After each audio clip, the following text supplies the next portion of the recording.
Hey, salut tout le monde, je pirate la bande à jazz pour vous donner mon avis sur Brand New Day. Voilà, le nouveau film Spider-Man qui est disponible partout dans toutes les bonnes salles près de chez vous. Mais avant ça, on va faire un petit point de contexte et surtout profiter de la vidéo pour pour vous redonner mon avis sur la saga, on va dire Tom Holland. Alors un peu de contexte déjà, pour ceux qui ne me connaissent pas, je tiens à côté en fait un podcast qui s'appelle Y a-t-il un pilote dans le manga. Mais je suis aussi un gros consommateur de comics. Je suis tombé dans les comics à peu près aux alentours des années 2000, justement en démarrant par les grands classiques que sont Batman et Spider-Man, parce que c'est deux héros un peu comme beaucoup de gens qui me tiennent vraiment à cœur. Et Spider-Man notamment, j'ai découvert avec la collection 100% Marvel. Vous savez, c'est les BD, enfin les comics verts en format souple qui sortaient à l'époque chez Panini. Et c'était plutôt concentré sur l'arc de John Romita Jr., un dessinateur que j'aime beaucoup dans l'univers Marvel. Et c'est un personnage que j'aime beaucoup. Pas toujours évident de rentrer dans le monde de Spider-Man parce qu'il y a eu beaucoup de scénaristes et de dessinateurs qui se sont attelés à la place. Donc à la base, c'est un personnage qui a été créé par Stan Lee et Steve Ditko et qui après est passé entre les mains de divers auteurs de comics. Donc voilà. En ce qui concerne la partie cinéma, j'ai quasiment tout vu. J'ai pas vu la dernière itération animée avec Miles Morales. J'avais beaucoup aimé le premier et je sais pas, en fait, j'ai pas foncé sur le deuxième à tort. Il faudra peut-être que j'ai résolu le problème. De toute façon, ce sera pas le sujet de la vidéo. J'ai un gros attachement à la saga de Sam Raimi. Parce que j'aime beaucoup les deux premiers, un peu moins le troisième, mais je l'ai quand même assez haut dans mon cœur, parce que c'est des films que j'ai découverts au cinéma. Et il y a aussi après la partie, les deux films avec Andrew Garfield, qui ne sont pas si nuls qu'on peut le dire. Je trouve qu'Andrew Garfield propose un Peter Parker, Spider-Man vraiment intéressant et touchant. Il apporte une certaine fébrilité. Je trouve qu'il y a moins Tobey Maguire dans la partie Sam Raimi. Et je trouve que c'est pas dénué d'intérêt. Voilà, pour faire assez simple, un jour on y reviendra peut-être avec Jazz dans une émission un peu plus complète. On reviendra peut-être sur l'entièreté des Spider-Man qui sont sortis. Mais voilà, même le 2 qui est décrié, qui a eu des gros soucis de montage, de production, de tout ce qu'on veut. Finalement, je peux pas le détester complètement. Il a ses soucis, il a ses problèmes, mais franchement, ça reste très très correct. Concernant, alors, ça va être ça le sujet, puisque je vais vous refaire un point sur les premiers films avec Tom Holland, donc l'ère MCU, dont le premier était donc Spider-Man Homecoming. J'ai tout revu en fait pour préparer justement la sortie de Brand New Day, et j'ai pu conforter certains avis, revoir certains films à la hausse. Et vous allez voir que je vais un peu à l'encontre de ce qui peut se dire un petit peu sur internet. Alors je pense qu'on est tous unanimes sur Homecoming, qui est un film très mid, vraiment hyper moyen, avec une réalisation assez plate. Voilà, gros intérêt du film, c'est le retour aux affaires de Michael Keaton. Pour les plus vieux d'entre vous et dont je fais partie, c'est Batman, c'est le Batman de Tim Burton. Moi, c'est un acteur que j'aime beaucoup, qui a un peu disparu des radars quand même pendant pas mal d'années. Et entre-temps, il a fait autre chose, mais là, on le revoit dans un rôle dans une franchise de super-héros. Et donc là, il incarne le vautour. Personnage très intéressant, je trouve, il le joue vraiment bien. Mais c'est un film qui a le cul un peu entre deux chaises, parce que je pense qu'ils veulent pas repartir sur une énième origin story, puisqu'on en a déjà eu deux avant. Et ils partent du principe que, écoutez, on a introduit le personnage dans Civil War, parce que c'est post-Civil War. Donc on n'a pas besoin de revenir encore sur la success story, enfin l'origin story de Peter Parker. C'est vite fait dit à un moment donné dans l'échange quand le personnage de Tom Holland révèle son identité à son meilleur pote Ned. Il lui explique qu'il s'est fait mordre par l'araignée, que ça, blablabla, on n'a pas besoin de revenir. C'est un film qui prend aussi le choix de réinterpréter un peu les origines. On n'a pas d'oncle Ben, on a juste une tante May, voilà, on sait pas beaucoup plus. Et c'est pas plus mal au final. Et j'ai envie de dire, on s'en fiche. Parce que moi, clairement, je suis pas forcément le mec qui veut absolument qu'on adapte à la ligne près ce qu'on a dans les comics, parce que même les comics ne sont pas d'accord entre eux, puisque on a eu des réinterprétations, des relectures. Je pense notamment à Ultimate Spider-Man qui a fait le choix de ne pas faire mourir Gwen Stacy. Donc voilà, il y a quand même pas mal de choses qui ont été réinterprétées au cours de tout ce qu'on a pu voir au niveau comics. Je n'ai pas tout lu, voilà, clairement, parce qu'il y a des moments, tout n'était pas bon non plus. Donc voilà. Donc en tout cas sur Homecoming, il reste après relecture et après surtout revisionnage, il reste pas dingue. Voilà, on va se le dire, ça reste pas un grand film. Il est là, il est pas inintéressant, on passe pas un mauvais moment, mais c'est pas fifou. Comme diraient les jeunes, c'est assez mid. On passe ensuite avec Far From Home, qui je découvre en fait avec pas mal de gens qui font ce que je fais actuellement, font des reviews, reviennent sur les films, et assez décrié en fait. Et alors que le film est super intéressant. Moi j'aime beaucoup ce film. Il prend le risque de sortir Spider-Man de New York, et je trouve ça cool d'aller l'emmener en Europe, dans le cadre d'un voyage scolaire. Il faut qu'il joue avec sa double identité. On a aussi, alors je l'ai pas dit pour le premier, mais on a une relecture du personnage de MJ. Voilà, c'est Michelle Jones au lieu de Mary Jane. On s'en fout, à la limite, c'est pas très grave de pas avoir la vraie MJ. Je trouve que ce film-là tient par le duo Tom Holland et Jake Gyllenhaal, qui interprètent un Mysterio vraiment cool, avec une origin story, avec les explications et la justification de pourquoi il y a ça qui se passe dans le film. Et c'est un film en plus qui se passe après les événements de Endgame, avec la mort de Tony Stark, où on a un Peter Parker qui est en recherche d'un mentor, d'une figure paternelle, qui pense pouvoir trouver par le biais de Jake Gyllenhaal, parce qu'il va essayer de justement, à un moment donné, un passage où il se confie à lui. Et on dit que John Watts est un mec qui a une réalisation hyper plate, etc. Je trouve que dans ce film-là, je trouve que les effets visuels pour le côté Mysterio est vraiment hyper intéressant. Et même si pour tous les aficionados de l'univers de Spider-Man, vous connaissez Mysterio, vous connaissez le personnage, etc. On savait la chute, on savait ce qui allait se passer. Mais la question que je me pose, c'est est-ce que le Pékin lambda qui n'a jamais lu les comics, est-ce qu'il connaissait le personnage de Mysterio? Pas sûr. Je pense que pour le grand public, il y a eu quand même l'effet un peu twist. Voilà. Et moi, je trouve que c'est un film qui reste cool. Voilà, parce qu'il y a une vraie proposition visuelle, les acteurs sont bons, j'ai tout revu en VO, et ça en fait un film vraiment cool. Et en ce sens, je fais un petit classement en temps réel, moi, le Far From Home, je le mets devant Homecoming, mais de très très loin. Pour moi, il est vraiment excellent, Far From Home. Il y a un twist à la fin, il y a un cliffhanger à la fin qui nous laisse, ah mon Dieu, mais qu'est-ce qu'il va y avoir? Et on attend quelques années pour enfin arriver à New Way Home, qui a eu une communication très compliquée, parce que assez vite ça a fuité en fait, le retour des personnages de Andrew Garfield et de Tobey Maguire, parce qu'on nous parle de multivers, etc., et le secret a été dur à tenir, donc ça a fuité, donc on a perdu l'effet surprise aussi du retour de ces deux anciens Spider-Man qu'on a pu connaître par le passé. Mais par contre, le souci qu'il y a, c'est que leur retour, il n'est pas du tout iconique en fait.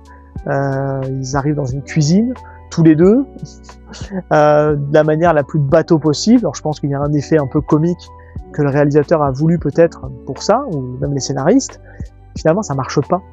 La première heure de film est cool, parce que on voit tous ces grands ennemis de Spider-Man qui arrivent, qui débarquent, de tous ces univers.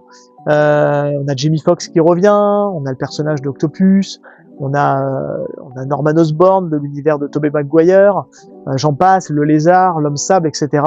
Ce qui fait une galerie de méchants vraiment cool, mais pour au final ne rien en faire. Et avec un délire de il faut les soigner pour qu'ils puissent repartir de manière sereine dans leur univers. Il n'y a pas plus con comme écriture, on va se dire. C'est vraiment nul.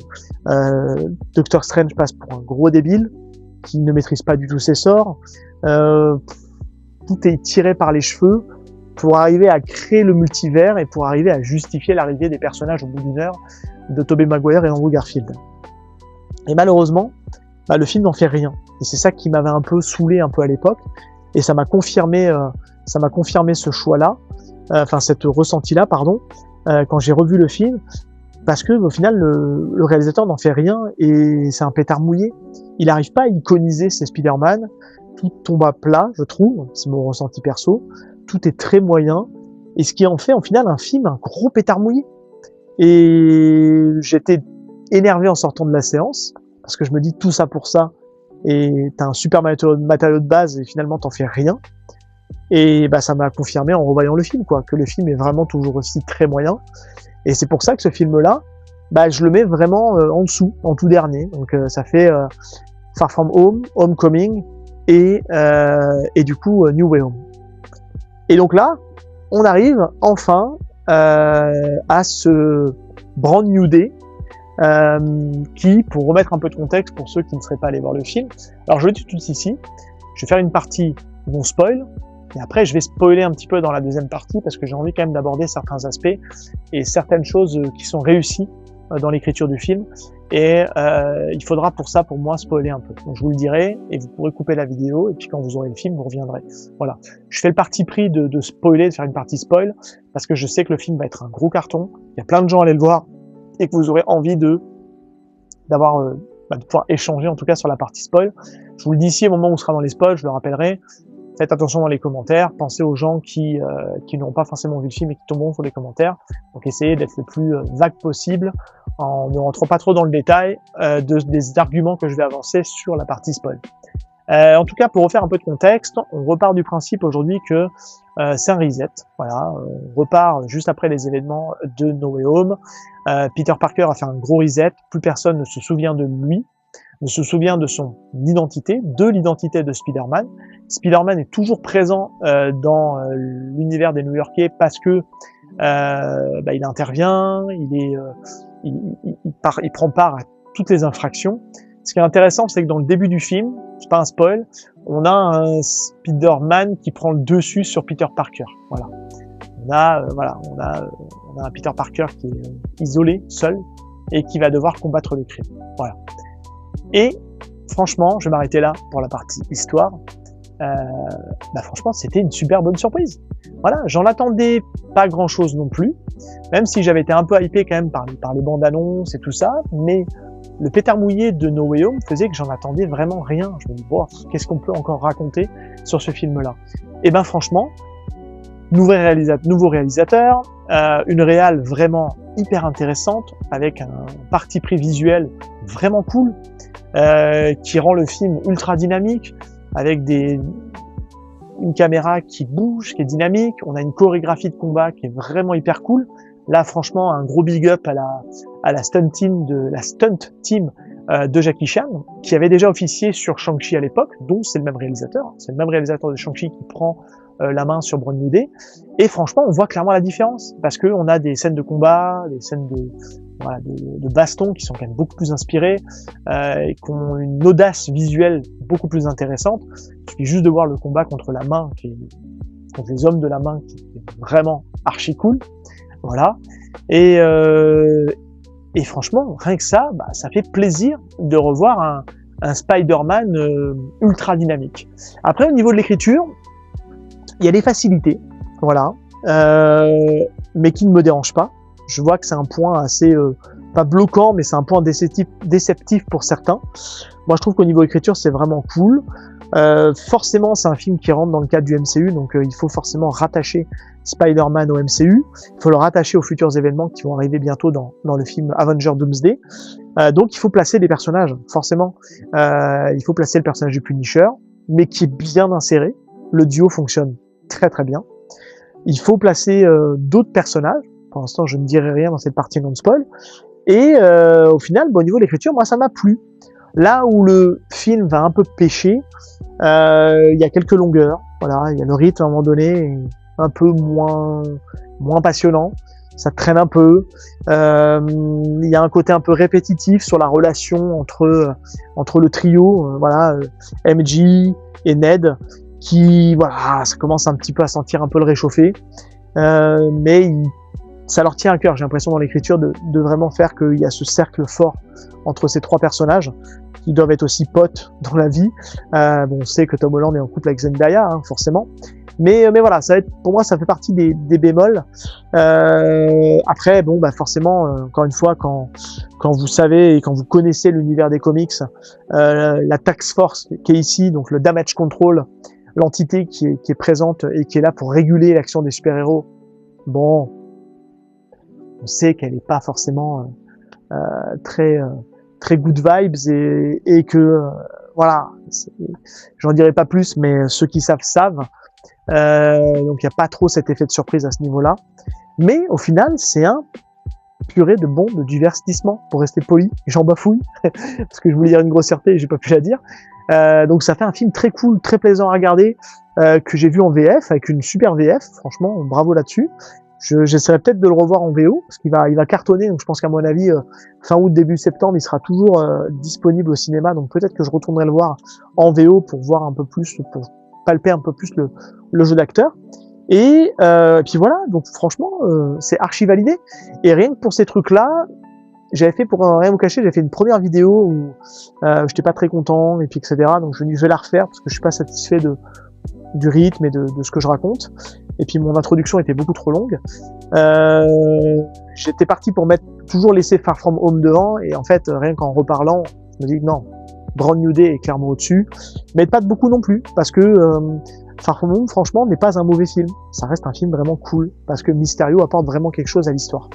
Donc voilà, donc en tout cas, dans mon classement, Brand New Day, Far From Home. Et je vous ai pas dit pour les deux suivants, mais je pense quand même, on va quand même laisser No Way Home devant et Homecoming en dernier. Voilà, pour les 4 films de l'ère Tom Holland.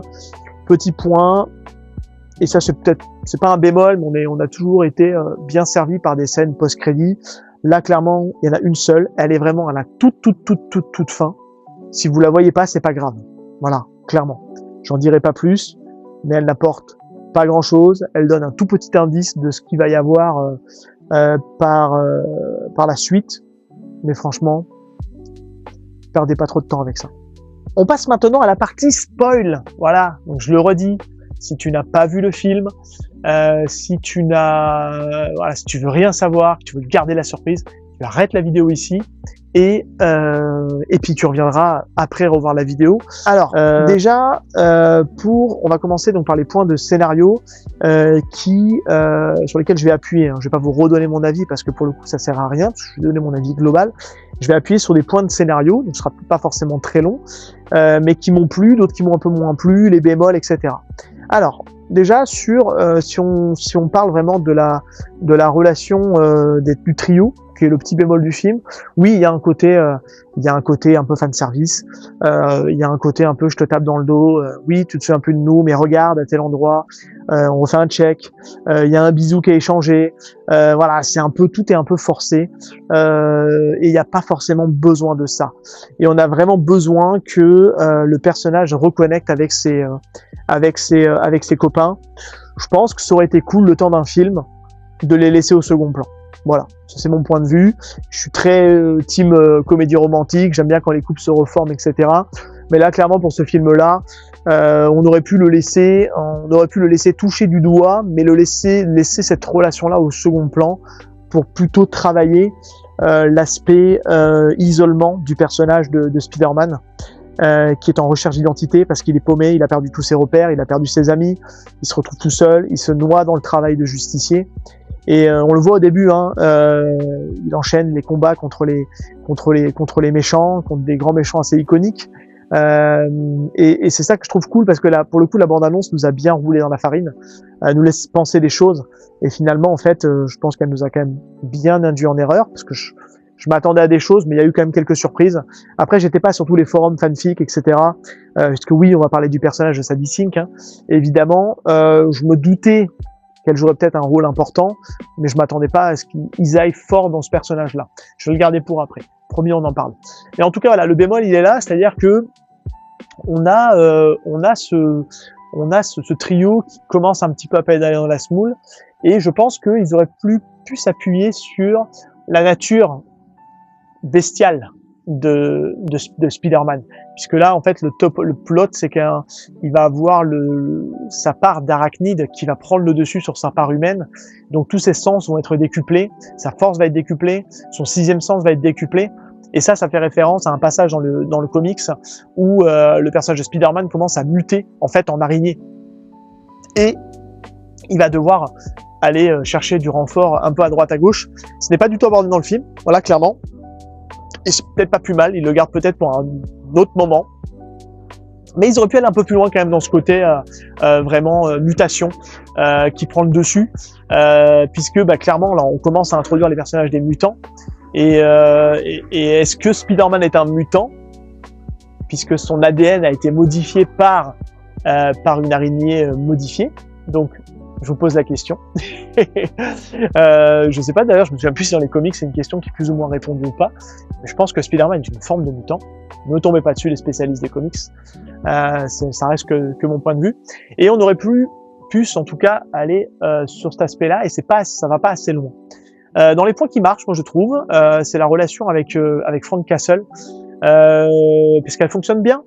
Il faut le savoir, Spider-Man et le Punisher n'ont pas toujours été ennemis. Voilà, le Punisher n'est pas un méchant, c'est un anti-héros qui a sa manière de combattre le crime, qui va à l'encontre de toute règle sociale et de toute légalité. Mais c'est quelqu'un qui a des valeurs et une raison de faire ça. D'ailleurs, la question que je me pose, parce que je suis pas à jour sur les séries, dites-moi en commentaire, c'est qu'à un moment donné, le personnage de Spider-Man fait référence aux événements de Staten Island, et je me pose la question, est-ce que c'est un événement qu'on a vu ou pas? Et ça, il faudra que je rattrape du coup la série Punisher. Mais je pense qu'à un moment donné, Spider-Man doit apparaître dans la série Punisher, forcément. Ils n'ont pas insisté lourdement sur ces événements-là, qui est un peu un ressort un peu comique du film. Mais je trouve que la relation fonctionne super bien. Voilà, il y en a plein qui taguent que ils ont fait passer Frank Castle au rang du comic relief, alors que non, c'est un mec qui est noir. Oui, ok, peut-être, oui. Mais si on l'a vu dans la noirceur dans la série, est-ce qu'il peut pas avoir un peu d'humanité qui revienne à un moment donné? Et franchement, ça m'a pas dérangé qu'il y ait cette alchimie qui fonctionne bien.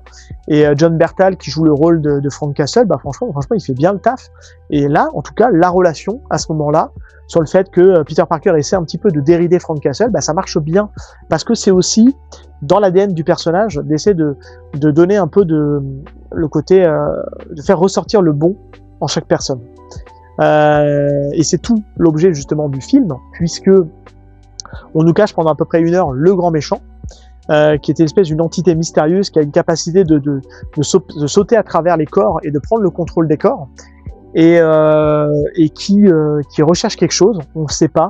Le mystère est vraiment tenu pendant près d'1 heure, jusqu'au moment où on finit par découvrir qui c'est, et c'est enfin le mystérieux rôle que jouait Sadie Sink, puisqu'elle interprète, attention, si vous êtes encore là, énorme spoil, elle joue le rôle de Jean Grey. Eh oui, Jean Grey, donc on introduit enfin les personnages des mutants, officiellement, puisque il faut le savoir, dans l'Ultron, on avait le personnage de Vive d'Argent et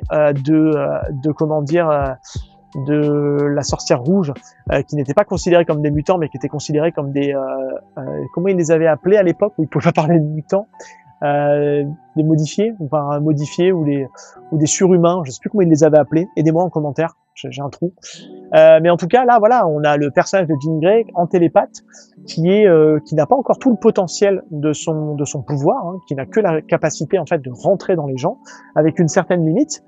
Et je trouve qu'elle est excellente dans le rôle. Elle est excellente dans le rôle, avec ses failles, avec les faiblesses que peut avoir Jean Grey, justement, comme on a pu le voir dans les précédents films, mais aussi surtout dans les comics.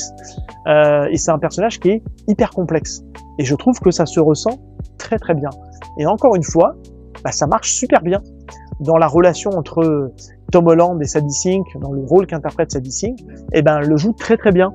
Et il me tarde de voir une aventure solo avec un nouveau casting X-Men, de voir ce qu'elle peut apporter éventuellement si elle interviendra dans l'univers Doomsday. Peu probable, je ne pense pas, mais comme on voit On voit des X-Men dans la bande-annonce de Doomsday.